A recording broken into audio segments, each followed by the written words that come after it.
Hey there, Twins fans. Welcome to Twins Daily's Offseason Live.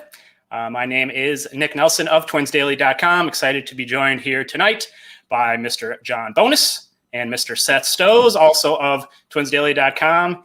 And we're just going to have a little conversation about the Twins offseason here. Get you guys caught up on the latest move, the latest rumors. There's a lot of things happening around the league. And I think people are starting to get a little impatient, wondering, what happens next year. That is obviously, of course, a unclever play on words with the Twins' latest signing, what happens next, but also an opportunity to talk about what we think is going to happen with the Twins.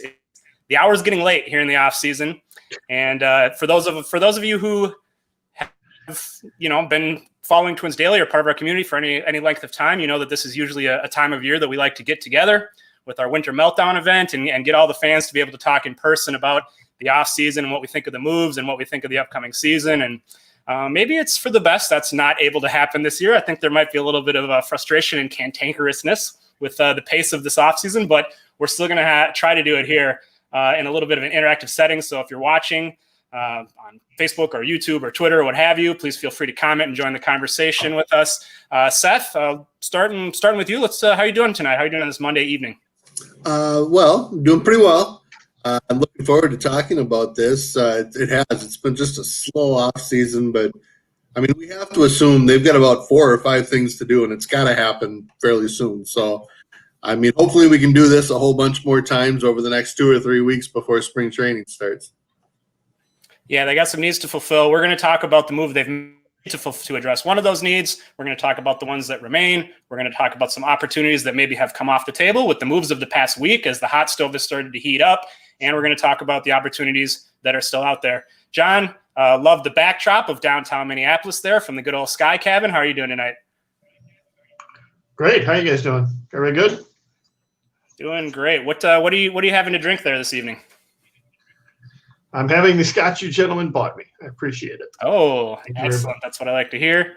I myself am having 18-year-old scotch that you guys bought me. So I myself am having a Big Yikes from Falling Knife Brewing, a very nice double dry hopped IPA. So a good brew to accompany for it. Would you not have asked to drink that by any chance? Actually, they're both in the dishwasher. So, yeah, I've been trying to celebrate the Winter Meltdown. It was literally actually 1 year ago today was our last Winter Meltdown downtown with Ken Herbeck and Trevor Plouffe, and that was a lot of fun. Feeling some FOMO right about now, but I'm glad I get to talk to you guys. So let's dive into it with the look at the Twins off payroll here. Well, that appears to have disappeared off the screen. Oh, here we go. I guess I put an animation on it for some reason. That was cool. So as you can see here, a look at sort of the roster and payroll as they currently project. The only thing that's changed since the last time we had a show a few weeks ago after they signed Robles in the bullpen is that now, of course, you can see in the rotation picture there, Happ has been added into the 4th rotation spot for an $8 million salary. So the Twins now have, I think, what looks like a credible rotation. I think we'll talk about the possibility and maybe likelihood that they'll add a little more there. But Seth and John, as you look at this roster, it's starting to look a little more. I think the Happ addition sort of rounds it into looking, it takes away that 5th spot being occupied by Smeltzer or Thorpe. Starts to make it look a little more like a complete roster, would you say, John? Well, no, I don't think it does. I mean, it's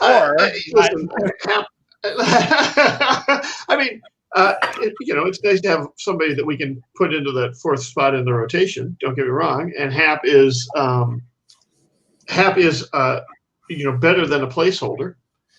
He's had a remarkable amount of success for the last 5 years. You can't dispute that. So he's been a very effective pitcher.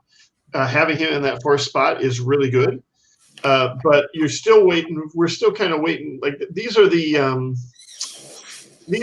just to-dos to be checked off, right? We still haven't seen the moves that we think are going to be like, hey, this is going to turn the Twins back, keep them at the top of the AL Central. And that's not uncommon for this management team. They will sign guys to sort of establish a floor, to sort of establish, take the risk out of the rest of the offseason, and doing that with Happ does that.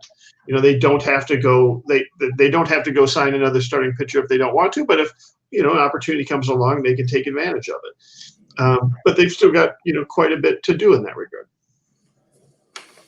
Yeah, I agree. I mentioned.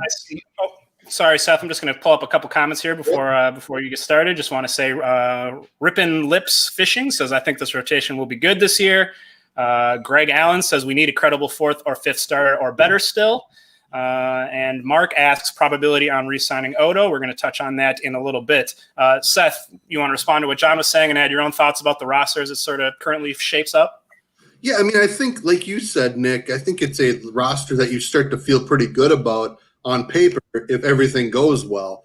I put the Twins starting four up against, what are they, a top 5, top 6, top 7 rotation in baseball right now? I really like the J. Happ signing. I mean, John's mentioned that it's kind of establishing a floor, but if that's the floor, that's pretty good. I mean, he's been fantastic 5 out of the last 6 years. So I think that's a much better signing. It's definitely not a Homer Bailey signing, which I've heard so much of.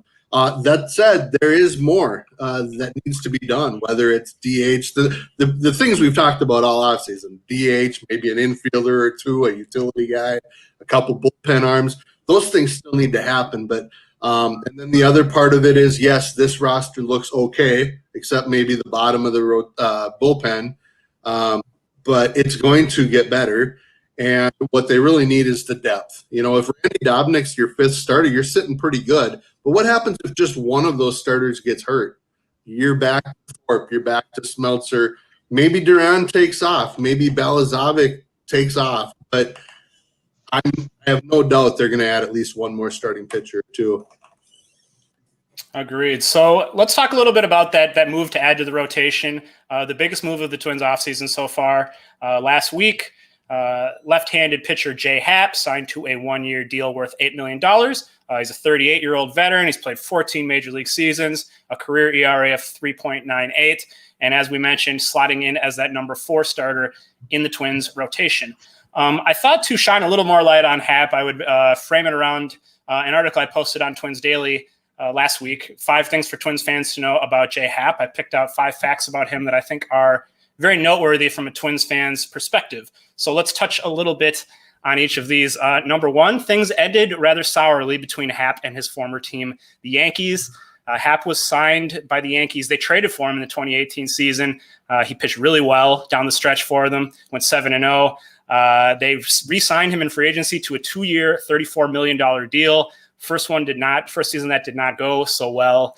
And then last year he had a contract stipulation where his option would have been activated if he made in the prorated short season, he needed to make 10 starts and he made 9. And he had I think a pretty valid argument that the Yankees were maybe operating with him in a way so as to not trigger that option. And so instead of making $17 million with the Yankees this year, he's making $8 million with the Twins. I think that's interesting for a couple reasons. First of all, we basically saw the Twins inherit a pitcher from a similar situation last offseason. Kenta Maeda with the Dodgers was, I think, a little dissatisfied with the way they were handling him because all of his incentives in his contract were based around starting, and he was being used in this hybrid reliever role that was basically suppressing his earning power. The Twins traded for him, and they said, you're not going to need to worry about that with us. You're going to be a starting pitcher. Lo and behold, that has worked out pretty well for them, and he's still a great value. I think even with his incentives all triggering, he's like a $12 million pitcher, which, for an ace and a Cy Young runner-up is something you'll take.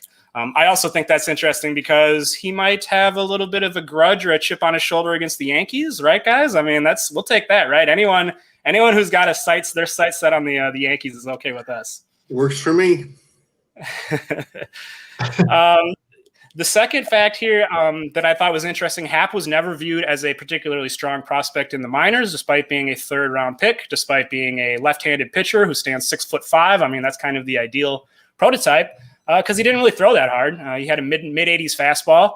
But I think it's interesting because, and Seth, you know this. I mean, the guys who get all the top prospect luster and are the big high upside prospects are not always the guys who succeed in the majors. I mean, Happ has made He was drafted 17 years ago. He's been in the majors for 14 years, and now here he is still signing an $8 million contract at age 38. I think maybe a good story for some of those prospects who are not that heralded, maybe like a Randy Dobnak. He might have a better future ahead of him than maybe some of the prospect prognosticators would have predicted. I think that's such a great point. You even look at the Twins rotation. Maeda doesn't throw over about 93 at times, possibly. Dobnik touches 94 and 95, but he's probably at his best at 90, 91, 92. Rich Hill certainly didn't throw hard last year. Odorizzi topped out at 94. So you're right. I mean, the prospect lists are going to have the guys with the size and the velocity, but ultimately it comes down to getting people out. And as we've talked about, Happ has certainly done that. Yeah, and I think a lot of that longevity owes to his ability to make adjustments, tweak constantly, obviously something the Twins like, and something we've seen from him, because fact number 3 here about Happ is that he seemingly turned a corner last year, or more accurately, a little before last year. He was very rough in his first 2 starts last year, and then he was fantastic.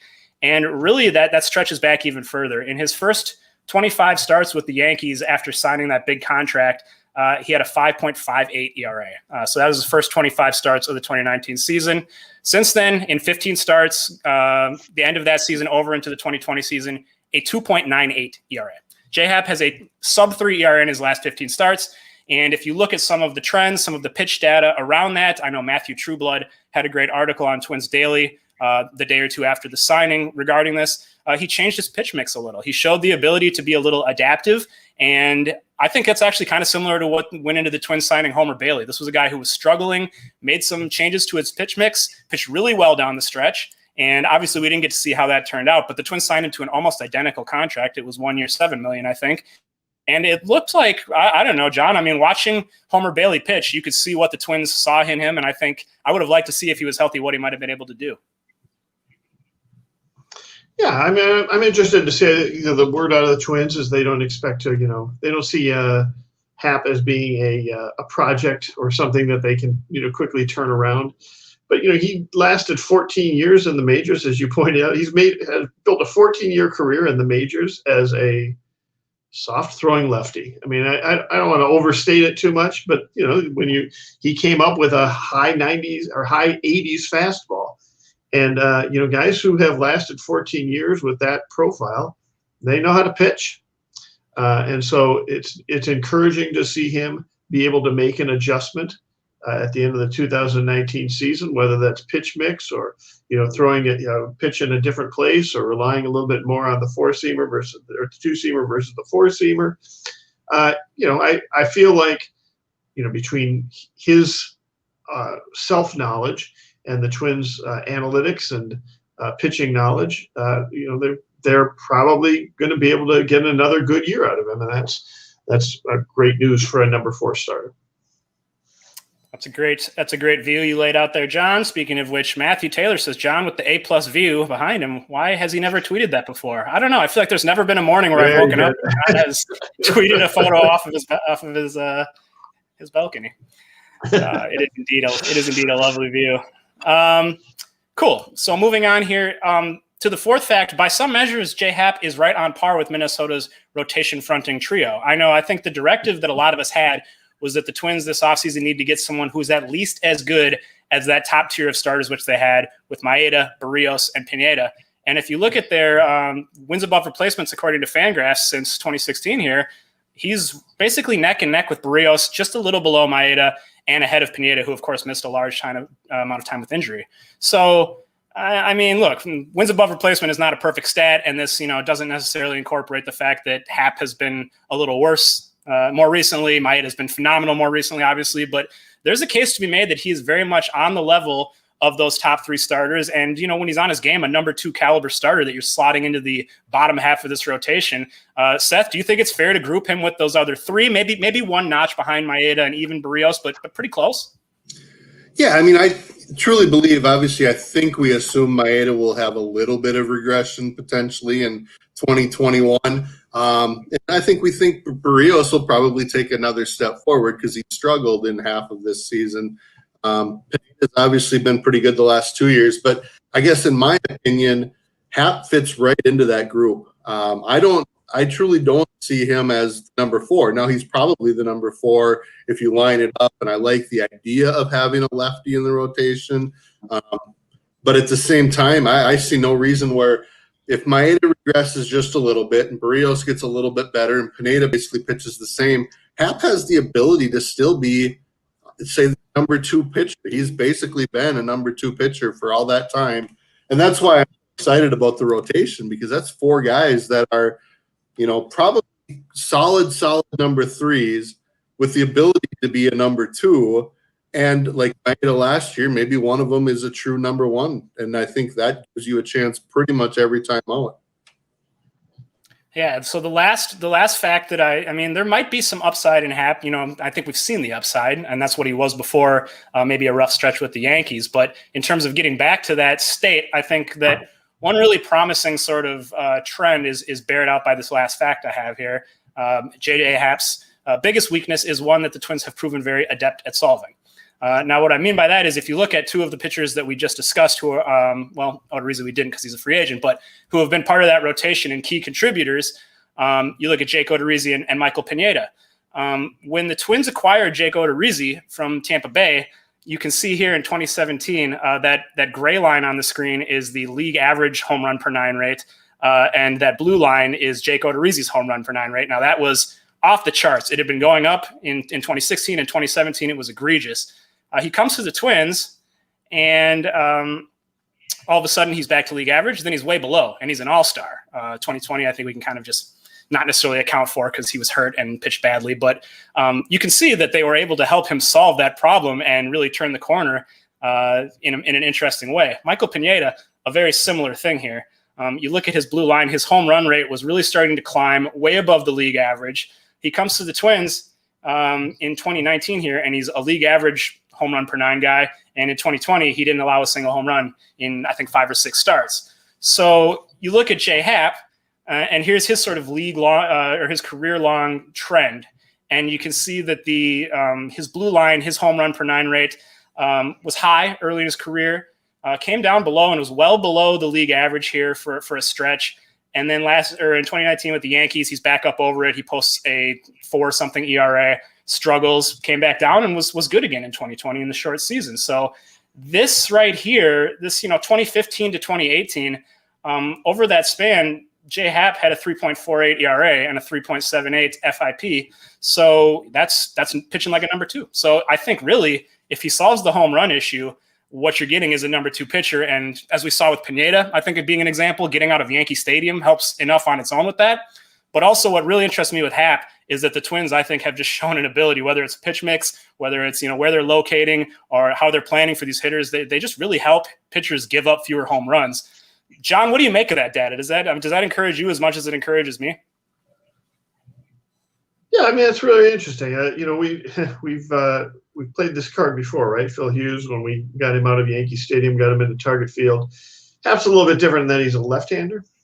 I worry a little bit more about a left-hander giving up home runs at Target Field than I worry about a right-hander giving up home runs at Target Field, just because right-handed power plays in Target Field. But I think one part of it is getting him out of Yankee Stadium, I think, is a positive step. And then, I think the idea of, I don't know if it's necessarily that the Twins are good at, limiting damage. I don't know if it's that Target Field tends to depress home runs a little bit. I don't know exactly where, some of that success in the past has come from. But for the last 3 years, if you were going to say the one problem with Jay Happ is, it would be the home runs. The home run rate has been, 1.4, 1.9, 1.5, something like that over the last 3 years. And it makes it hard to be effective. It makes it hard to last, too many innings in a game. It would be if he can make some adjustments, whether it's regarding pitch mix or just playing to Target Field strengths, that could be a real advantage. Yeah, I would also point out that the 2019 season there, where we see his home run rate spike above league average, was sort of an outlier season in general. I don't know. The Twins set an all-time Major League home run record. I don't know if you guys remember that. And there was a lot of other Major League itself set a home run record. So if you assume that's going to normalize a little more, Seth, I think that's even more reason to expect that Happ is going to be able to keep that home run rate down with the Twins. Don't you think? You're muted, Seth. Yeah, no, that's a fair point. But I think you do kind of normalize it. by comparing it to the league average, and he was still a little That's bit. true. That's true. Yeah, I mean, for me, I guess I just look at 2019 as he is going to give up some home runs, just by the type of pitcher he is, and when that was made even larger by the ball or whatever that was in Yankee Stadium. I mean, it kind of all ties together. Probably took a while for him and obviously other pitchers in the league to kind of realize what was going on. So, yeah, I mean, in general, I think that hopefully that was just a blip in the career of the last 6 years. So let's talk a little bit about some of the other moves that have happened around Major League Baseball. The last week has been not only very active, but a lot of players coming off the board that I would say could be seen or have been discussed pretty heavily as Twins targets. The Yankees over the weekend made a pretty notable trade. They acquired right-hander Jameson Taillon from the Pirates in exchange for 4 prospects. I know a lot of Twins fans felt like that was a package that the Twins probably could have done. The Nationals signed relief pitcher Brad Hand to a 1-year, $10.5 million deal, and of course had been non-tendered or his option declined by Cleveland. I know that him being a Chaska native and the Twins still having some need in the bullpen, there were some fans that would like to see him come aboard. Same goes for Kirby Yates, the former all-star closer with the Padres. He signed a 1-year, $5.5 million deal with the Blue Jays. I do get the sense that the Twins were in on him and interested. I just don't think they were able to go quite high enough to get him. A couple of the utility infielder options that we really liked. Jurickson Profar was my favorite guy in the market. He signed a 3-year, $21 million deal with the Padres, staying in San Diego. Red Sox signed Kike Hernandez to a 2-year, $14 million deal. And then a couple of those sort of mid-tier starting pitching options coming off the board with Jose Quintana going to the Angels on a 1-year, $8 million deal, same as the Happ deal. And the Red Sox getting Garrett Richards for 1 year, $10 million. Seth, anybody on this list that you're really sore about the Twins missing out on? I don't know. I mean, we've talked a lot about how we thought Profar was a good fit, but the idea of giving 3 years to a guy you intend to be even if he's a 400, 500 at bat guy, that's a lot of years for a utility guy. I think it's interesting that Quintana signed basically the same contract as Robbie Ray, but also as Jay Happ just the night before. Again, I think that tells you the Twins got a pretty good deal for that 1-year deal. And you mentioned the Taillon deal. The Yankees didn't give up one of their top 15 prospects. Now, of course, number 15 on the Yankees, knowing their system is okay, probably similar to, say, a number 15 prospect with the Twins. But Taillon's coming off of his second Tommy John, so there is some risk. But 2 years of a guy with that kind of upside and talent is pretty impressive. And then as it relates to Hand and Yates, that really just kind of tells us the Twins probably are happy to get Colomé if he's willing to sign for under $6 or $7 million. Maybe Soria is more realistic because they're certainly not going to go after they're not going to spend a ton of money on relievers. I agree. I think that is becoming quite clear. So maybe no big surprise, certainly that the Twins were not going after Brad Hand. I did not get the impression they wanted to spend anywhere close to that amount. I know that Field Bro was pretty bummed they didn't sign Garrett Richards. I know he was kind of a target that a lot of people were high on. Another commenter says they should sign James Paxton as their last starting pitcher. That would round out the rotation pretty nicely if they can make it happen. So let's talk a little bit about, before I move on, John, I want to ask you if there's any players on this list that you really feel like the Twins would have gotten. Of the names that are on there, the one that I thought they maybe had a shot at was Kirby Yates. We going back to the first slide where we talked a lot about filling in all the spots on the roster, but we didn't really talk about that number in the bottom right-hand corner, which is $97 million that they're at, and that doesn't really include all of Maeda's money, which is probably brings it up to more of 103, 104 million, something like that. They've only got about $21 million to spend. So when you take a look at one of these things and say, well, would you pay $1 million more for him? Well, I might pay, $6 for Kirby Yates, right? But now I've got $15 million left. And, I think Nelson Cruz, if you want to bring back that big number 3 bat, and that to me is, I still think the highest priority for this team, that uses up most of that. Now you're bottom fishing for that utility infielder that you want, or for that fifth starter that Seth talked about a little bit. I am content to, I don't think any of these were must signs. Boy, I'm really, that's such a good value. I can't believe they didn't go out and get him. Right. And I think we're kind of in the point of the end game of the offseason where that's what they're looking for. They're looking for, somebody who's a good value that they can go out and get, or somebody that's going to be a difference maker that is still a fairly decent value. Yeah, we're going to talk a little bit about their strategy at this point and some quotes that we recently heard from Thad Levine shortly. But first, let's just get caught up on sort of the latest on the Twins rumors with Nelson Cruz, who is, of course, sort of the main centerpiece of this uncertain offseason. It still seems to be somewhat in limbo. John Heyman of MLB Network tweeted within the past few days that the Twins have upgraded the dollars on their one-year offer to Nelson Cruz, but multiple NL teams are showing interest. Not surprising, he's waiting to see if a universal DH is adopted. I think that it's still not a certainty, but with the news that we heard today, it seems less and less likely.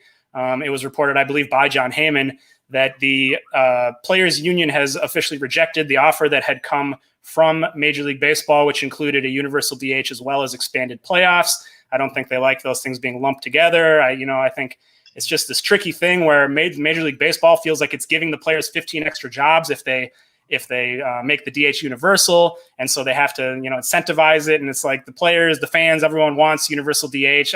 Seth, are you as frustrated and annoyed by this whole situation as me? And do you feel like it's pretty clear at this point that we're just not going to have DH in the NHL and the NL this year?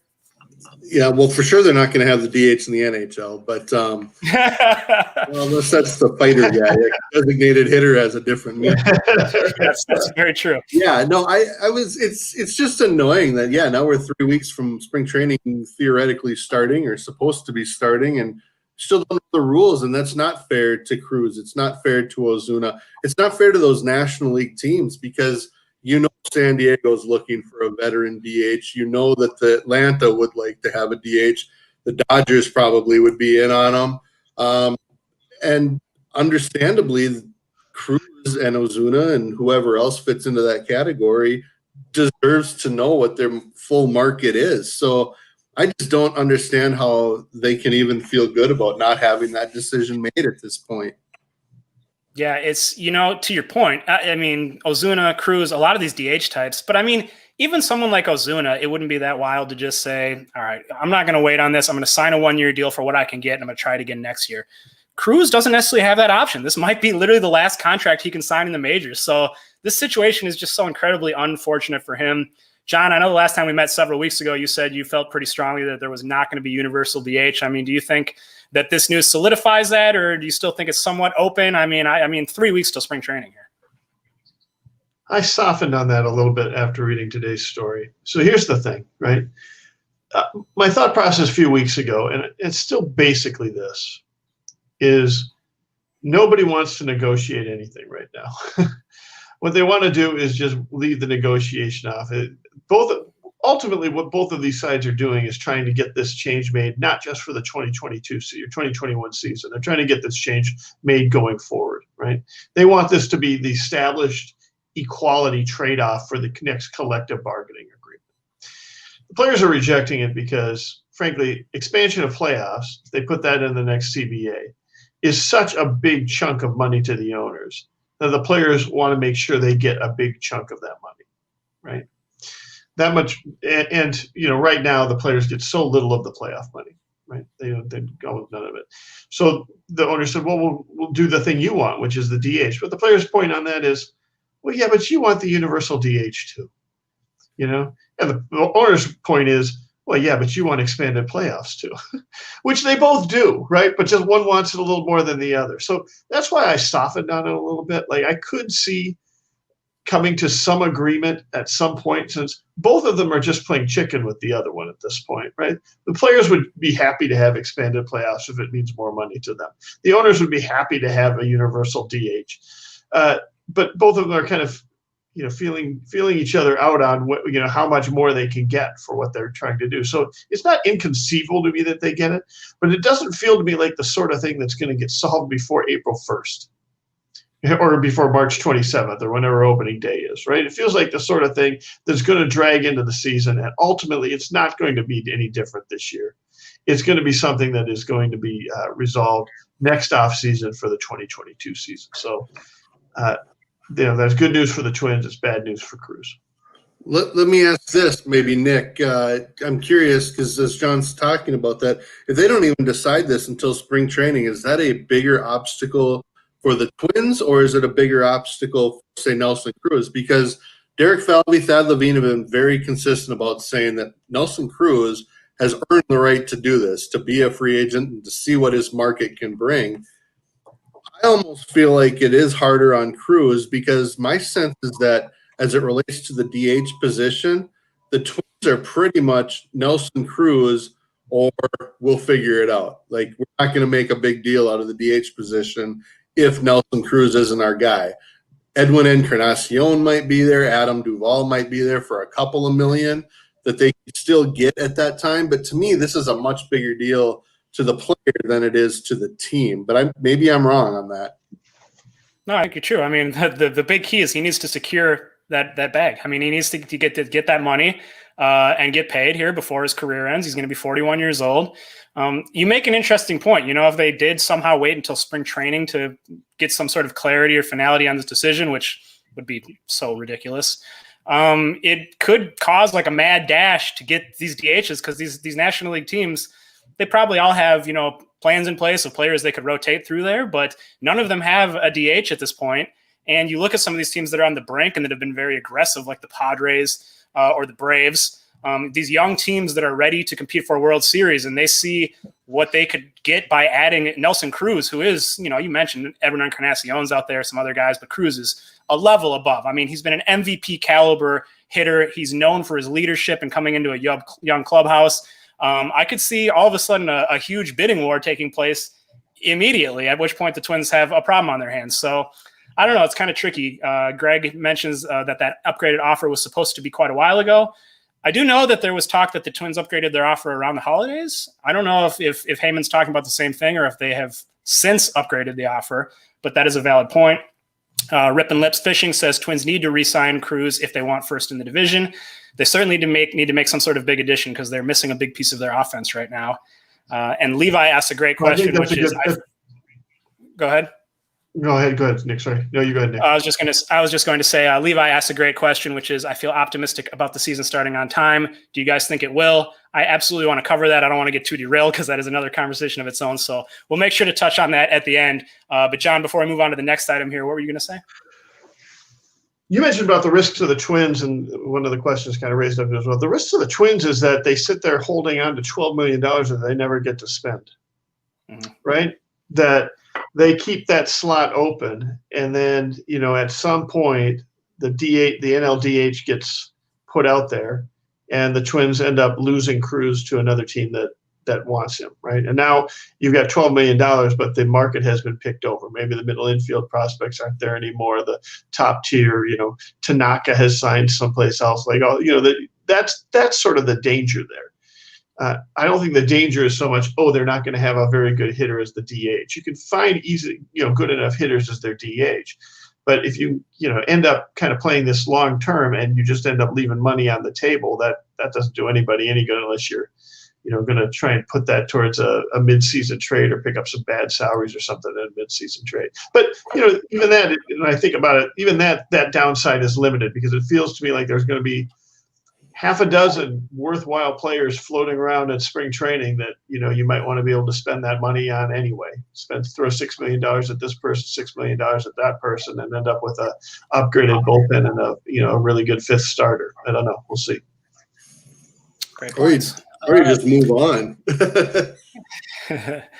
Moving on to your next slide, because that's one guy I think that $12 million could go to. That's very true. So I know someone asked earlier about the Odorizzi situation. We have another update recently here via John Heyman that the Twins are still interested in Odorizzi but remain apart on dollars and years. Odorizzi apparently seeking a 3-year deal.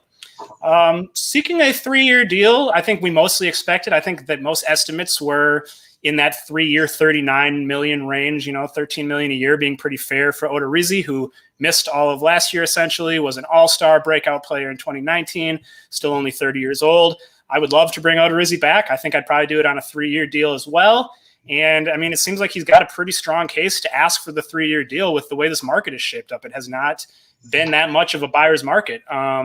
John, what do you make of the situation? Do you still think Odorizzi is in play after signing Happ, and are you still would you be interested in a 3-year deal? Well, at what price? I mean, I wonder if Jake Odorizzi, if he can't get a 3-year deal, if he's more interested in a 1-year deal than a 2-year deal. You know what I mean? He's gonna, would he rather hit the market again next year after having a year that doesn't completely suck, which is what happened to him this year, right? He just had a bad year. Everything went wrong.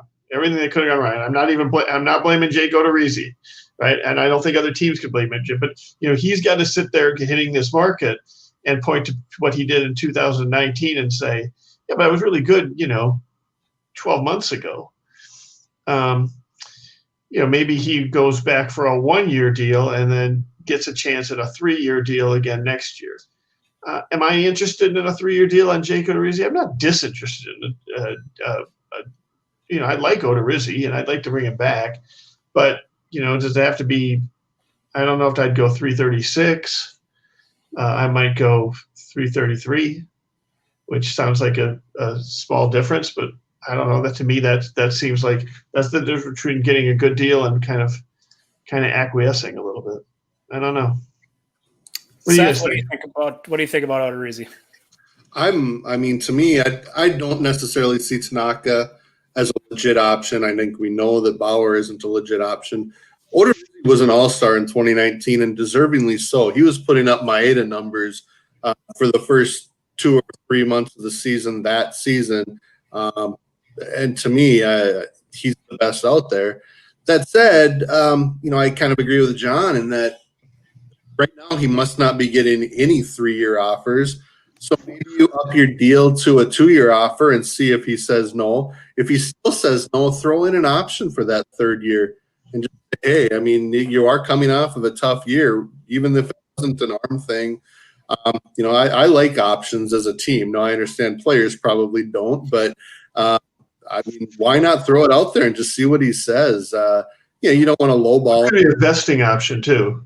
It doesn't have to be a team option. It can be a vesting option. Something like if he gets to 180 innings in the 2nd year, then you can be reasonably sure he had a pretty good year. And then it vests automatically, and maybe it even vests at a higher number. Something like that. It goes up. He also invests and he gets $1 million raise on top of it, something like that.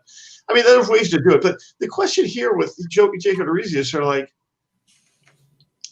I don't need the Twins to sign another good starter to be 5th in the rotation. I need them to sign a starter that I'm going to trust in game 1 through 3 of a playoffs. And I'm not sure that Odorizzi checks that box for me. I'm not sure he doesn't check that box for me. He would have checked it for me 2 years ago. I'm just not sure that if I'm ponying up $11 million, frankly, one of the, they only have enough money for probably 2 signings like that, right? Would I rather have that, or would I rather have, one of the top 3 fielding shortstops on the 3 shortstops on the market? Would I rather have that, or would I rather have Nelson Cruz hitting out of the number 3 spot? I think in both cases, I'd rather have the other option. I don't know if that's where I want to spend my $11 million. I feel like I would always take the 31 or 32-year-old over the 41 or 42-year-old. Yeah. Fair. I say that as an old man at this point. I will say I would spend the money on Odorizzi on Cruz. Yeah. Yeah, I agree. Rippin' Lips Fishing says I would not re-sign Odorizzi because he's asking for a lot of money. What if he gets hurt? Then what happens? That's a legit point, which I think, John, we could kind of address maybe with a vesting option or something like that. Chris says a 180 inning. That's something interesting, though. I want to come back to what you just said. Did you guys both say that you would rather have Odorizzi if you could get both Odorizzi or Nelson Cruz on a 1-year, $12 million deal, which one would you take? On a 1-year deal? I would take Nelson Cruz. Would you take Odorizzi over Cruz next year? If you can only sign one of them for $12 million, which one do you take? I think I'd take Odorizzi. Yeah, I mean, he gives you another pitcher at the level of those top three. I think he's better than Happ. And you ask, would you trust him in an early playoff game? I would if he's pitched. I mean, he was a borderline ace in 2019. He was an all-star, and he was the only starter who pitched well against the Yankees in the playoffs. Yeah, and you'd like to think they'll win one game, so they would need 4 starters in the rotation in the playoffs at some point over the next couple of years. So yeah, I think having a 4th starter, and I mean the good thing about having 5 starters that you feel are at least a 3 or better is that in theory that should mean you can use any of them. So you just go with the best ones in order. Yeah, we're probably putting the cart before the horse. The Twins had a great number 3 starter for the playoffs last year in Pineda. Unfortunately, we didn't even get to see him. Yeah, I mean, to me, it's a no-brainer the other way. I would much rather have Nelson Cruz in the middle of that lineup and not have Odorizzi. Now, you've got coverage either way, right? If you don't have Odorizzi, you've got Happ. If you don't have Nelson Cruz, there's DHs you can find. You can find decent hitting DHs. But I don't know. For me, it's a Nelson Cruz choice. That's a good point, though. It's not Odorizzi or Happ. It's Odorizzi or Dobnik. And in theory, you're going to probably need both of them because somebody's probably getting hurt or something during the season anyway. So I think Odorizzi makes the rotation is stronger with Odorizzi than the lineup, or without. The lineup is stronger without Cruz than the rotation is without Odorizzi. That's my feeling. Last year they were very lucky with health in the rotation. Pineda and Barrios and Maeda were very healthy all year, and they got hit in the lineup. I don't think that we view Cruz as being so indispensable if Buxton plays more and Donaldson doesn't miss the whole year. So those are the guys that I'm looking to replace Cruz's production. I want Odorizzi back to replace that Odorizzi production from 2019. The other question is at the top of the rotation here. An interesting sort of series of events last week. Ken Rosenthal posted an article in The Athletic that originally indicated that the Twins are in the mix for Trevor Bauer, which kind of stirred up some very temporary excitement and jubilation in Twins territory, the top free agent prize. He updated that article shortly after to point out very specifically the Twins are not, sources said, in response to an earlier version of the story, among the clubs believed to be in the mix for Trevor Bauer. Now, I thought this was interesting. I never really personally expected the Twins to be in on Trevor Bauer. I, personally speaking, don't want them to. I personal distaste aside, I think buying incredibly high on him right now is not a good strategic decision. But I don't know, John, do you find it interesting that someone apparently reached out to correct this? And who would that have been? The Twins don't necessarily have a reason to do that because it's in their interest for his price to get driven up for their competitors. Certainly Bauer and his people don't have a reason to correct that. Is it the other team saying, no, the Twins are not in the mix for Trevor Bauer, don't print that? I don't know. That's interesting, isn't it? I don't know who would make that. I mean, I know this. Well, actually, I don't know this. I know at times when Twins people have read something that they think is just nope, absolutely not. That they have reached out and said, that's not accurate. Just so you know, that's not. Sounds really like maybe you've been on the other end of that. Right. You might believe them or not believe them. Now, I can also see. You're right in that it would be to their benefit to sort of everybody think they're still in on this, right? But you can also see from a PR standpoint, they might not want things. They might not want their fan base thinking, "Oh, hey, they're going to go chase Trevor Bauer." In part because it might set expectations beyond a level that really need to be, but even more so, the next time Trevor Bauer acts like a jackass on social media, do they end up getting dirt on them because they get a segment of their fan base saying, hey, if you're going to have this guy on the team, I'm not even really, if you're interested in him, I'm not interested in you. That is the danger of Trevor Bauer, right? I mean, the ERA and the pitching speaks for itself. The question is, how much do you really want to associate your brand with his brand on an everyday basis? That's a great point, because another thing that was actually added to this article when Ken Rosenthal updated it was details about some of Trevor Bauer's past behavior on Twitter, some of his, frankly, harassment against people who did not deserve or need it, turning his legions of followers on people, using a bully pulpit. And I think, with some of that being directed towards females, attention was called to the fact that, as you can see in the headline there, it was the Mets increasing their focus on free agent Trevor Bauer. The Mets, of course, just fired their general manager over extremely inappropriate, harassing behavior.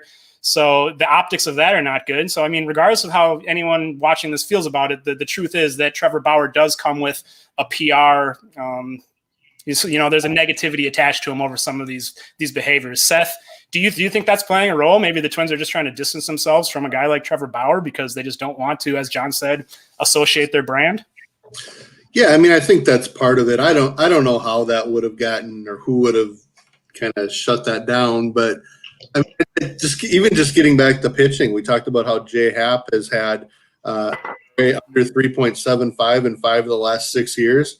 Trevor Bauer has had an ERA under 4.19 2 times in the last 6 years. So, I mean, to me, giving him $40 million a year, or even $30 million, which sounds so much lower than 40, but is still a lot of to me, it just makes no sense anyway. But, I mean, I don't have a problem necessarily with the rumors being out there, but I think if we think, Nick and I specifically, if we think that, Nelson Cruz shouldn't be a priority over a pitcher or a shortstop, spending $30 or plus million on a guy like Bauer just makes absolutely no sense to any roster.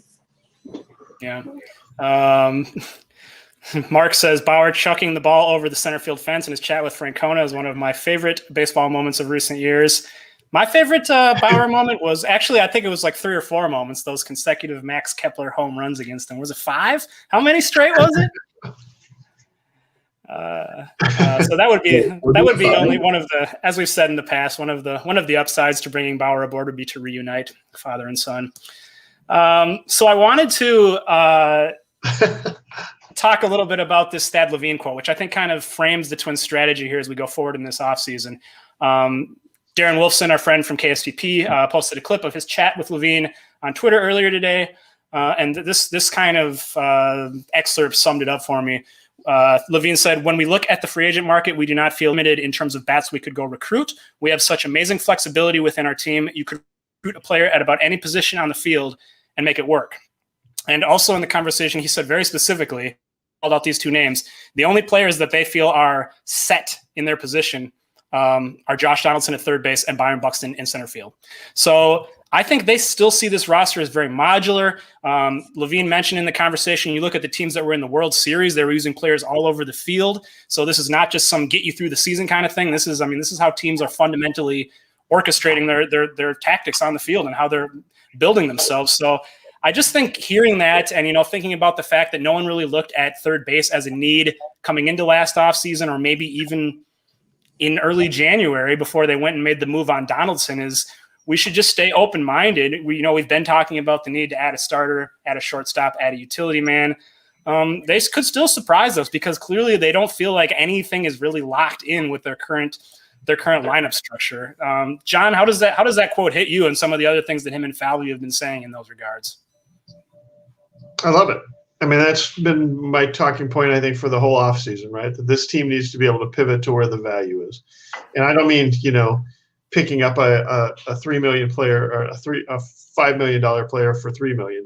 I mean, going and getting some of the, impact players that you can, and fitting as many of them into this offseason as you can. I still think they've got room for 2.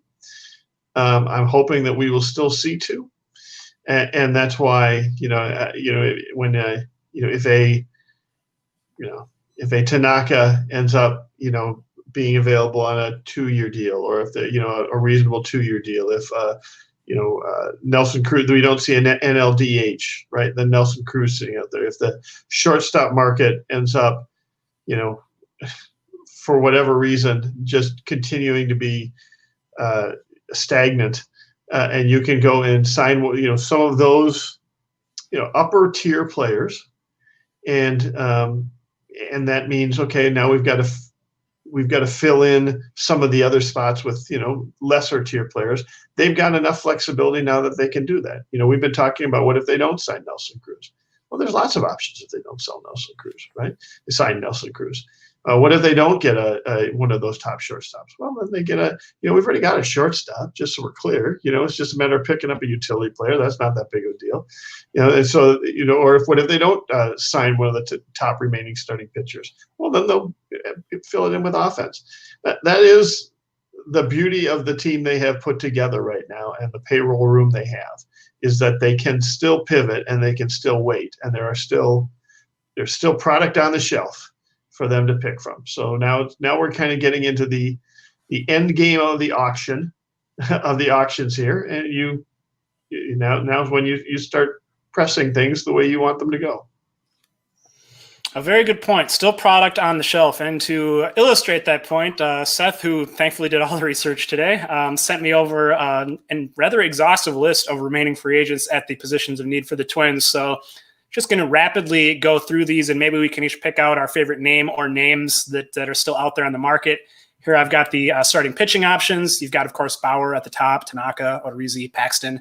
And then I know Taijuan Walker is a young player who kind of had a bounce back year that was mentioned in the comments. I think the Twins were pretty close to signing him last offseason, actually.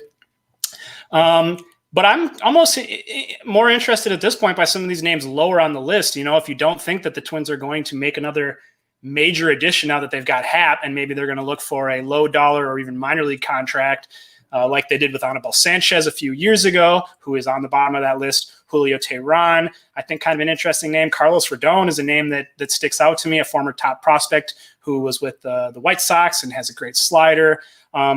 Which names, Seth, as you were putting together this list, which ones kind of stood out to you as maybe the best remaining fits for the Twins? Obviously, it depends on value and who you can get a good deal on at this point. Yeah, and I think if you're looking at that top tier, obviously we've talked about Tanaka, Odorizzi, Paxton fits into that. But if you're talking about depth options and guys that compete with Dobnik for the fifth spot and will provide depth, to me, you're looking for a guy that wouldn't mind fitting that long relief role too. So a project like Fultonavich, who was an all-star with Atlanta a couple years ago, if they can get any of his velocity back, that's a huge opportunity as a long reliever who could start. Anderson kind of fits into that. I mean, we've been intrigued by Chris Archer, even though he hasn't really done anything for a few years. But that type of player, or even a Jeff Samardzija, another guy like Happ coming off of a long, big contract, he's got something. There's still some stuff there. So even we talked at the beginning of the offseason about my question with Mike Fiers was if there would be kind of a boycotting of him because he basically tattletailed, on the Astros. And he's still there, but he's a veteran who is a number 5 type of a starter who's been doing it for a long time. And to me, that would be the floor move that John was talking about earlier. So, there are, like you said, there's a lot of names here. If they had to get Rich Hill back, I don't think we'd feel bad about giving him $3 million again. I totally agree. Maybe not the ace name that's going to slot in above everyone else unless they're able to go get Bauer or maybe Tanaka. But there's a lot of names here that intrigue me, and I think whichever route the Twins were to go, I would have some faith because they've shown a pretty good ability to pick the right guys and help them reach the next level. John, are there any names on this list that kind of stand out to you as ones that you really like? One that I'd kind of forgotten about. Listen, if we're going to look at the clear second tier group, right? We haven't mentioned Cole Hamels yet. There's somebody that sounds like he's known as a good clubhouse guy, and he's known as he's the veteran. Like these guys, that's the kind of guy Falvey and Levine love to go get, right? Rich Hill, I think Seth mentioned. I don't think they would have any trouble bringing him back. Rick Porcello, we haven't mentioned. He's, Anibal Sanchez they had for a while. They may bring him back. Like they saw something there. But the one that kind of I'd forgotten about, because I keep forgetting about him, and I don't really know what his status is at all anymore, is Adam Wainwright. Adam Wainwright always just seems to end up back on St. Louis. He just seems to not want to leave St. Louis. What if he doesn't go back to St. Louis? We had a 3 ERA something last year. And, also fits that sort of veteran mold, the kind of guy that they would love to bring in. And he's got the championship experience and blah, blah, blah. I could see him being a pretty good fit for this team. If he That's a good point. I mean, it is Cardinals. It sounds like you're probably He doesn't going go back to St. Louis. Right. Well, he'll go across like a the retire for Mike Matheny in City. Well, that's true too. That might not be good if he wants to play team. for a contender here in one of his last few years, he can come on. That's a good point. It is kind of a rich hill. If you got an aging vet who has that leadership quality and wants to get on a World Series contender, it's a pretty good fit. I liked him last offseason, actually. Jake Arrieta's name too was obviously very good at the time. Yeah. There's a lot of guys who signed big contracts that were kind of disastrous at one point and now are back out there and are going to be a lot cheaper and for that reason are maybe a little more intriguing. So that's been kind of a trend of this offseason. Certainly some relievers as well. One more point on those starters. You look at Wainwright, you look at Arrieta. I mean, to me, when Corey Kluber gets $11 or $12 million and he hasn't done anything in 2 years, sure. I mean, if you can get Hamels or Arrieta for less than $12 million, because Kluber's not even that good. He hasn't done anything. Right. And to me, that set the baseline pretty high. If you get any of those guys for under $12 million, you're probably sitting pretty happy. Yeah. James mentions that the Twins were listed as a team watching, Jake, so maybe something to keep an eye on. The relievers pool here even deeper, as one might expect. And here too, I mean, a lot of guys, David Robertson signed a huge contract that was a total bust. Now he's back out there. Ken Giles, a formerly great reliever, Mark Melancon. There's a lot of guys on here who were considered big ticket kind of relievers at one point, maybe, and they're veterans and still have some upside that you'd kind of trust the Twins to be able to suss out. But I guess as you look at this list, I mean, a lot of relievers have signed. We saw Liam Hendriks sign with the White Sox, of course, maybe the top name on the market. Still just a lot of guys out there and really a lot of intriguing names, not a lot of guys with recent success necessarily, but, you got guys like Joakim Soria, Sean Doolittle, players that have had big roles on World Series teams and championship contenders and have the stuff to get huge strikeout totals. So I think as you look at the list that's still out there, and probably just recognizing that tons of these guys are going to be looking for jobs as push comes to shove and spring training gets started, you come to see a little more why the Twins have been slow playing it so much. Their only major league addition in the bullpen so far has been Hansel Robles, who is essentially a reclamation project coming off a very bad year. John, as you look at this relief market, tons of names. I mean, do you kind of feel the same way? I know that's been your attitude all along has been, worry about the bullpen last. But what are the names here that maybe, you could see being a good value that would maybe be a nice fit on this relief core? I remain surprised that they haven't already re-signed Tyler Clippard.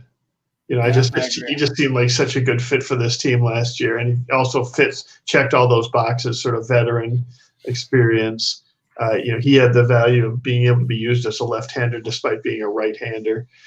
So I still feel like that's just such an obvious. Like I thought that was an obvious re-signing. I thought we'd have had it by now. So maybe there's something. There must be something I don't know, or they're just waiting to see where that goes. I don't know. Beyond that, I don't. I mean, do you want to bring back Romo? I'm okay with Romo. I don't know. The rest of the team, I guess I like Ian Kennedy quite a bit, but. Bottom line is I just trust them to build a bullpen. I wouldn't be shocked if on opening day none of these guys are in our starting bullpen. That all those slots that we had left open from that second slide have already been filled by some waiver pickups and a guy who's should have pitched in Double-A last year, but they have, groomed into throwing a slider that, hits the high end of the zone and fools everybody. That's just the way they've done it, and I trust them to continue doing it again. Seth, do you agree with that line of thinking, or would you like to see them add one or two more players from this pool and get a little more veteran assurance in the mix? While I agree with that thinking, I have zero doubt that they'll sign at least one or two, if not three, of these guys. I think Soria is almost the given, if there is such a thing. His name's been out there all along, and he just makes so much sense as a much better version of what Sergio Romo has been the last couple of years. And I think the Colome rumors have been persistent enough that I think they would definitely consider that. And also Ian Kennedy, John mentioned. I mean, there were rumors that the Twins were interested in him from the Royals when he was making something like $15 million. I mean, if you can get him on a $3 million deal for 1 year, that'd be great. Kinsler just continues to surprise people and get people out. I expect, Soria would probably get maybe $4 million. Colome would probably get 6, 8 maybe, and Rosenthal would get closer to 10. Anyone else either is a $2 million or less guy, and why not pick up a couple of them and let them compete with the Ian Jabot and Brandon Waddell, and you don't mind losing those contracts then when Kalina is ready, or pitcher X at AAA is ready to come on up either. Very true. Okay, so obviously a lot of options there. Not quite as many, but even with some guys, as we discussed, coming off the board at the utility shortstop. Actually, none of the major shortstops have signed yet. There's still some good possibilities out there.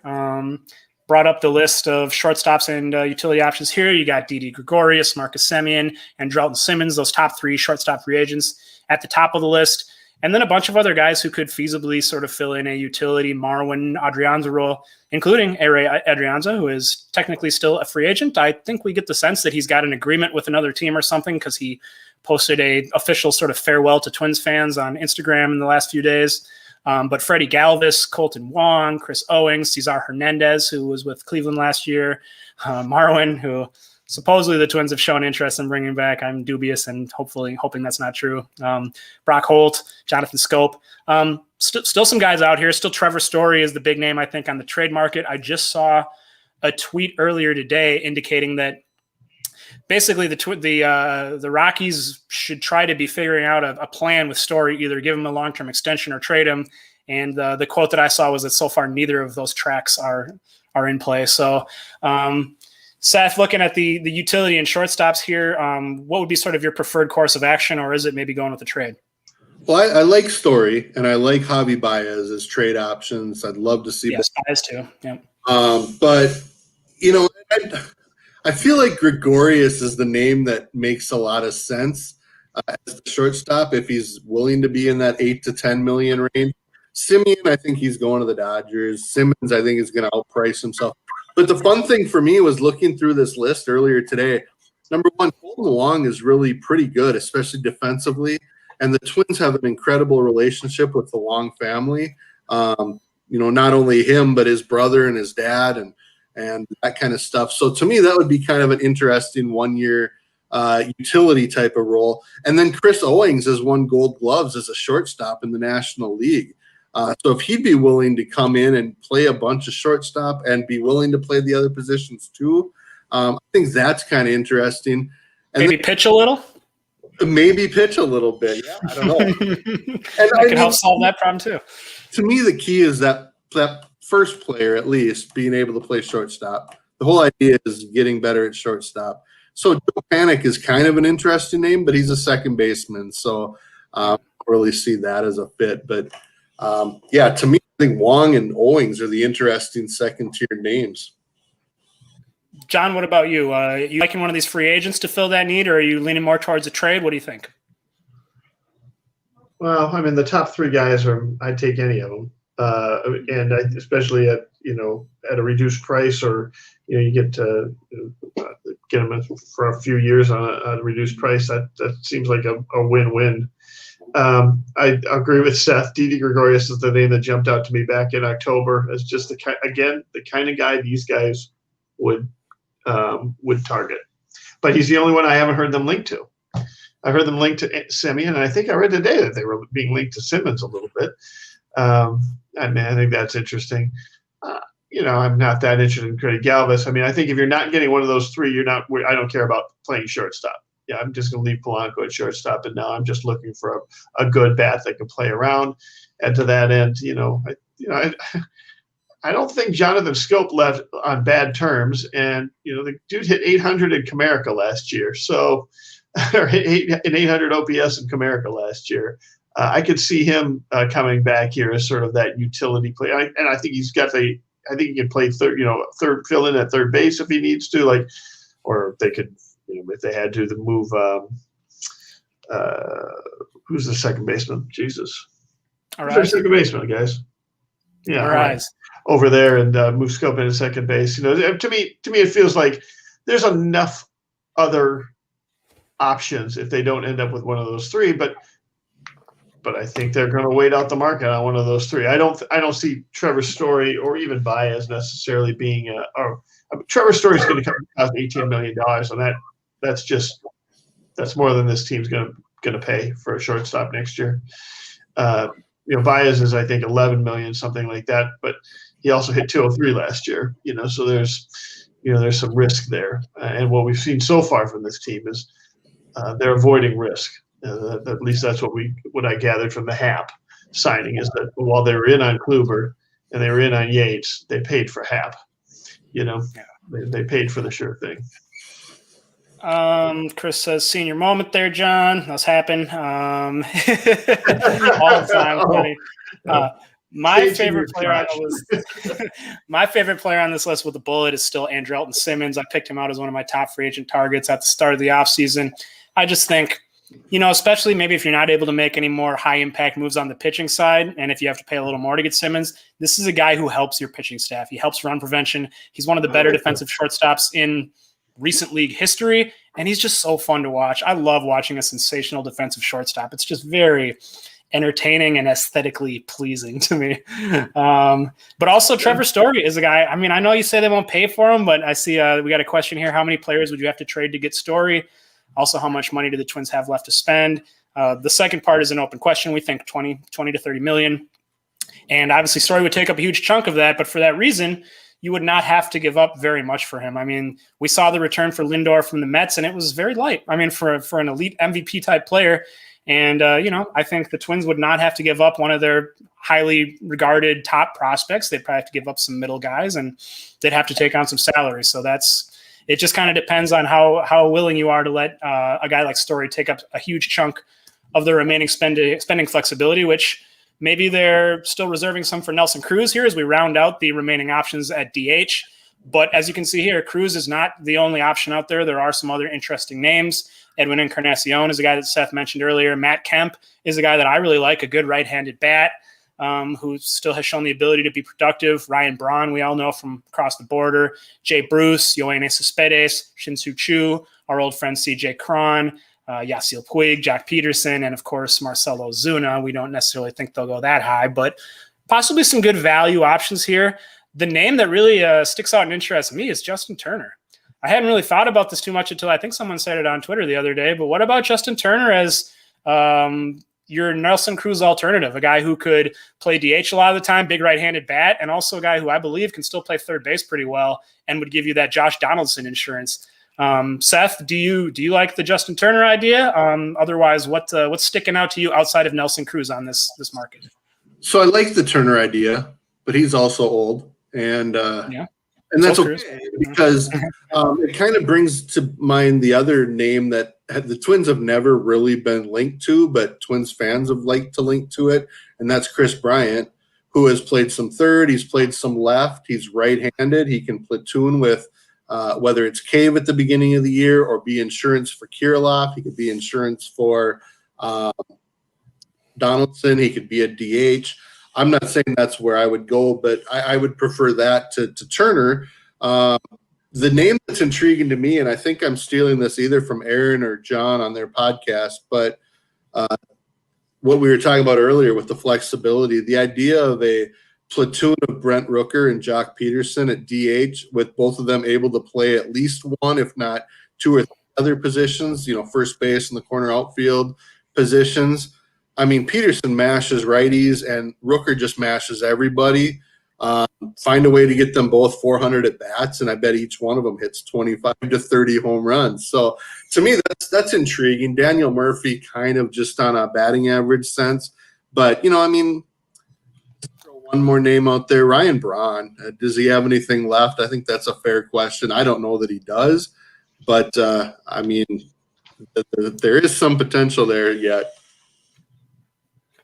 I agree. One question that I wanted to touch on here was a question that Matthew shared earlier, Matthew Taylor, some specific numbers regarding shortstops. Semien for 2 years, $30 million, Gregorius for 2 years, $28 million, or Simmons for 1 year, $12 million. I think those are probably the numbers that MLB trade rumors predicted for both of them, all of them. What's Seth? Which one do you prefer to that group? Oh, it's not even close. I mean, Gregorius for $14 million a year for 2 years is way too much. Semien, I wouldn't spend $15 million on him because he's had like one good offensive year in his career. So absolutely, I think Nick is going to agree with me. 1 year and $12 million for Simmons. That sounds about right. That's jump all over that one. Correct on that, John. What do you think? Jonathan Scope for $3 million. You don't want any of those deals. Okay. I agree with you that Simmons is the obvious one there. That's the one I would take if I was going to take one, but I think I'd rather spend my money elsewhere. But I think, John, one thing I would disagree with you on, John, is you made the comment that if they don't get one of the shortstops, you would just go with Polanco and then you don't care about the shortstop position. If Polanco is your starting shortstop, to me, your priority has to be a good defensive shortstop as a utility option, because the whole purpose of them having this conversation, Polanco being available, is to give him days off so he's not hurt every year, his ankles, and all that kind of stuff. So to me, you have to have a good defensive shortstop as the backup if Polanco is your starter. That's what Adrianza was these last years. There's no way our can be that. So I do think an Owings or someone like that would be important. Well, I mean, I take a look at that. I think that Gonzalez wasn't that, right? And he was the 10th guy. I still think. I mean, I think you are getting two guys if you don't get. One of them is a bat that can play all over. That's Scope or somebody like that, right? And then you get a weak hitting person that you can plug in as a shortstop like A-Ray Adrianza, right? Which is what they did, right? Right. That's one way to go. Now, they have frankly done a really nice job the last 2 years of protecting Polanco defensively with a lot of shifts and a bunch of things like that. I'm not even sure that the value. I'm with you guys. I get turned on by slick fielding shortstops. Like I just like watching them. I like having them out there, right? I'm not sure they're as valuable now as they used to be with all the shifts and stuff that are going on. So, I would still jump into that pool. I would absolutely. I'd still take Simmons of those three, but I'm also not afraid to let him walk if and maybe that's part of what's going on with the shortstop market this free agent year as well. I mean, in addition to just having a glut of them, a lot of really good shortstops out there. Well, and maybe they can do the bat thing with a guy like Gonzalez, where they wanted to give him 400, 500 at bats. Let's not forget Nick Gordon's still on the 40-man roster, and despite a completely lost 2020, he could fit into that second utility spot that Adrianza filled and play 2 or 3 days a week, as opposed to your Marwin Gonzalez, what he was supposed to be, which was playing 5 or 6 days a week. And actually that ended up being what he did, and it probably wasn't the best. So, yeah, you got to find that right middle space or middle ground. So before we wrap up this conversation, I want to circle back to Levi's question. Do we think the season will start on time? Because there's been some news, I guess, some developments on that front even today and tonight. So it's kind of in progress, but I know that there was a statement released by the officials in Arizona basically indicating that they feel that it should be delayed. The pandemic is raging in Arizona and Florida currently. They are two of the hotbeds, so understandably there's a little bit of hesitation. I don't think that those authorities have any ability to delay the season, but I did see a good article from, I believe it was Ken Rosenthal, basically saying that that Major League Baseball should delay spring training for the good of the league, for the good of the players, for health and safety, give themselves a little more time. I mean, I think the difference between this year and last year is that last year they were just delaying things to try to figure it out on the fly. There was no real chance that any of the surrounding circumstances were going to change that much. But now, I mean, a vaccine is being rolled out. It's possible that starting in May or April or May could be the difference between players being vaccinated, city regulations changing. So I'm not sure where I fall on this. I guess if I had to guess right now, they're still just going to push through and go with spring training on schedule and get the season started as planned. But Seth, has your opinion changed with these latest developments, or where do you sort of stand on that? Yeah, I tend to think it's going to go as scheduled. They've already done the contingency plan where AA and lower won't even show up to Fort Myers until MLB and AAA teams have left. So that kind of gets rid of some of the mass chaos. And I also think the NFL season just is wrapping up, and they pushed through the NBA season, and the NHL season started a little bit late for various reasons. But they're going to push through, you certainly would think. And, I don't know if that's the right thing. Maybe Minnesota's doing pretty well in the COVID stuff right now, knock on wood. But maybe everyone should just use US Bank Stadium and some of the sports bubbles around the metro area and work in Minnesota for spring training. Yeah, I'm sure you'd like that. You'd be able to take it all in with a slightly map. slightly shorter drive than Florida. Although I don't know. I mean, I feel like War Road to Minneapolis is almost as far as Minneapolis to Fort Myers. It's Both the comparable. same. Yeah. John, I know you've been tracking this pretty closely and pretty opinionated on it. Do you think that the season's going to start on time, and spring training for that matter? Yeah, I think there's no question the season starts on time. There's very little question the season starts on time. The only way it doesn't start on time is if the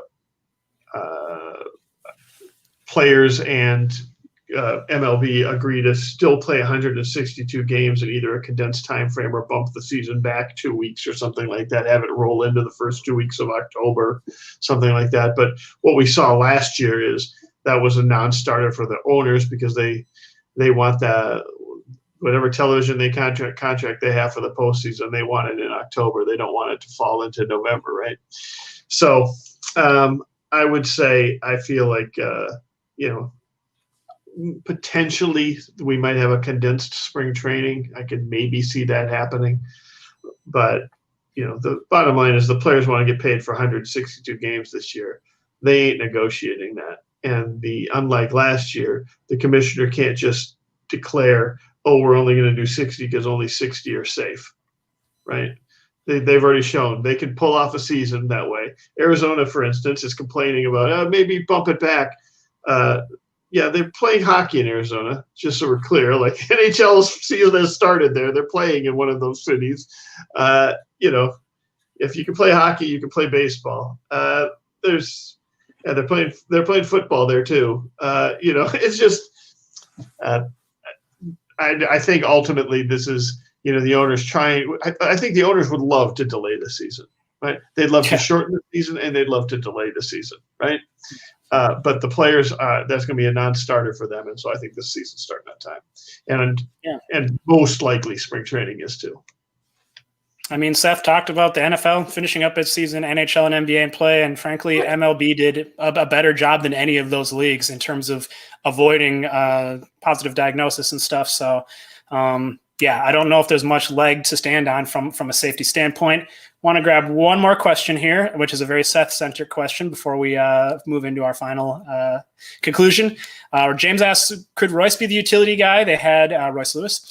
They had him play center field in the AFL, see what he can do in a stressful situation than being the guy at shortstop to start his career. I think a lot of Twins fans are very eager to see Royce Lewis. And as James points out, he can play some center, he can play some short, which would seemingly make him a good fit as being able to move around the field. Seth, what do you think about that idea?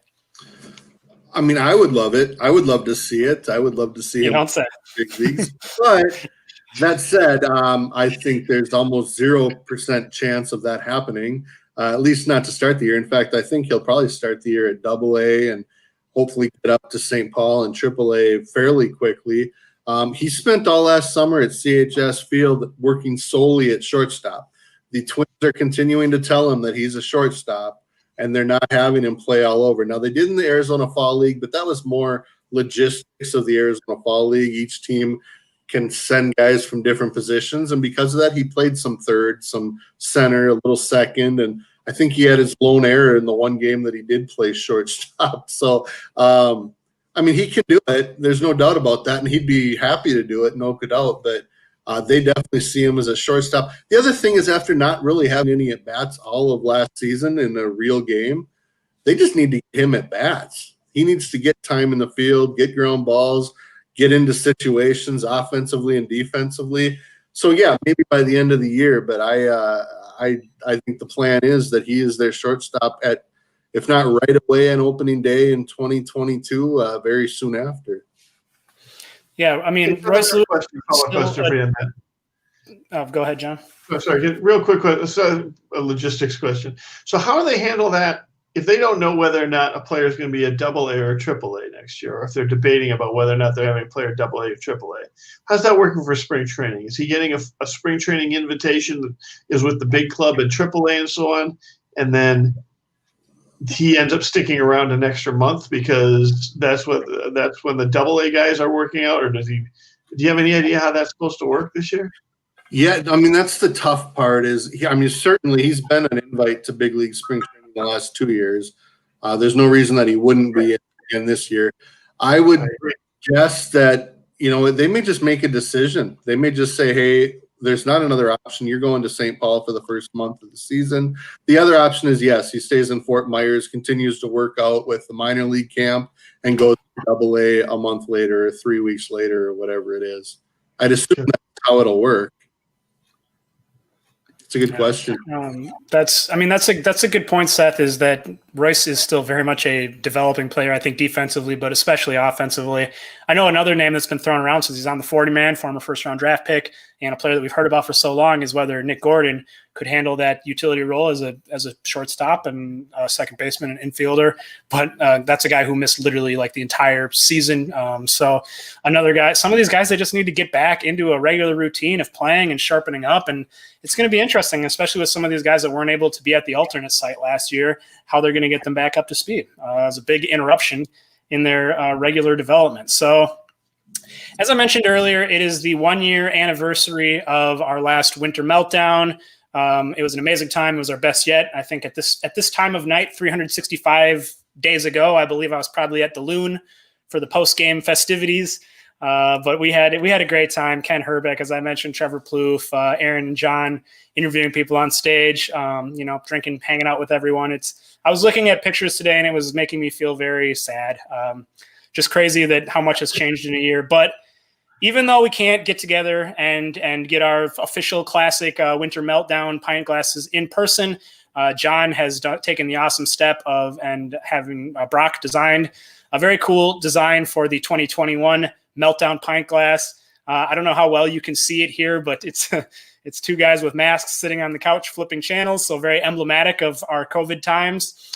And John, if you want to talk a little bit about where the money's going, how much it costs, and how people can go buy their pint glass.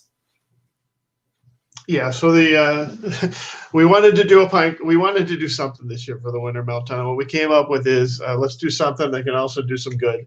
The pint glass is $20, but all of that money, or all of the money other than the cost of the pint glass, is going to go to a nonprofit that supports local hospitality industry workers impacted by the pandemic. So, if you are bummed that you've got 7 years worth of pint glasses and you were really hoping to get an 8th, you don't want to miss this one. This is a great one to grab. It is certainly iconic. We are probably never doing a winter meltdown pint glass like this one before. Again, exactly. We really hope we never have to do a winter meltdown pint glass like this one again. This is going to be a collector's item, no question. Listen, every other year we have 400 or 500 people come to the winter meltdown, and they all have a pint glass. So that's how you know how many of those are. I will be surprised if we sell 400 or 500 of these, but maybe we will. I don't know. But yeah, just go to twinsdaily.com, look for this story that's pinned up there at the top, follow the link. You go to Zazzle, you give them, you put in your credit card information, you put in your address, you will get it shipped to you. So we hope you'll enjoy the Winter Meltdown pint glass. I am looking forward very much to getting some Winter Meltdown pint glasses and having a couple beers out of it. So. Absolutely. Yeah. We miss being able to get together with everyone, and we miss and we're hurting for our friends in the industry who are struggling right now. All these places that put up with us and give us beer when we have these events, or even when we're just out having drinks or slurping down grape apes at the Loon. So all money that you guys spend on buying these pint glasses will be going to help those people, and hopefully everyone will be hitting the ground strong again here when we're all able to go out and have a beer together. Great. So also Virtual Twins Fest, I know is coming up. Do you know the date on that, Seth? Because I know usually our Winter Meltdown corresponds with the actual Twins Fest. And I know the Twins just released some information about the virtual version that's going to be going on this year. Yeah, it's Saturday. It's 9 to 4, and they've got it broken up into a bunch of half-an-hour segments. One of them is going to be a Gardy party with Ron and Toby Gardenhire. They're having Justin Moore interview Ryan Jeffers about hitting. They're going to have a segment with the Saints ownership, Mike Beck and such. Obviously a town hall with Jim Polad and Dave St. Peter, a lot of those things.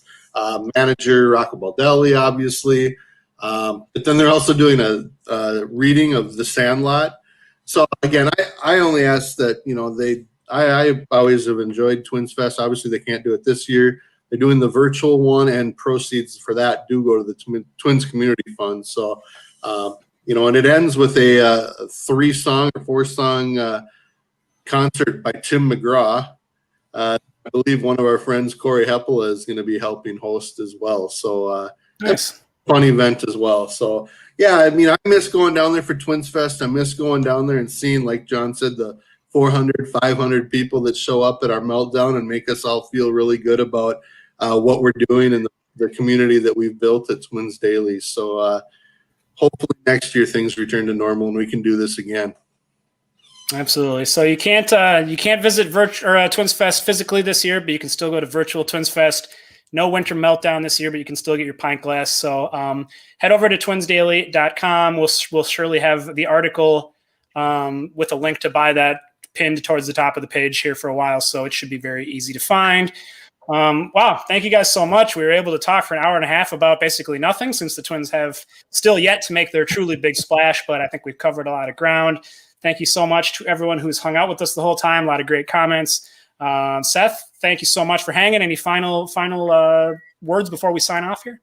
No, it was a lot of fun. And like you said, hopefully there'll be a bunch of moves here in the next 3 weeks. So maybe we'll do it again, and hopefully everyone will join us for those as well.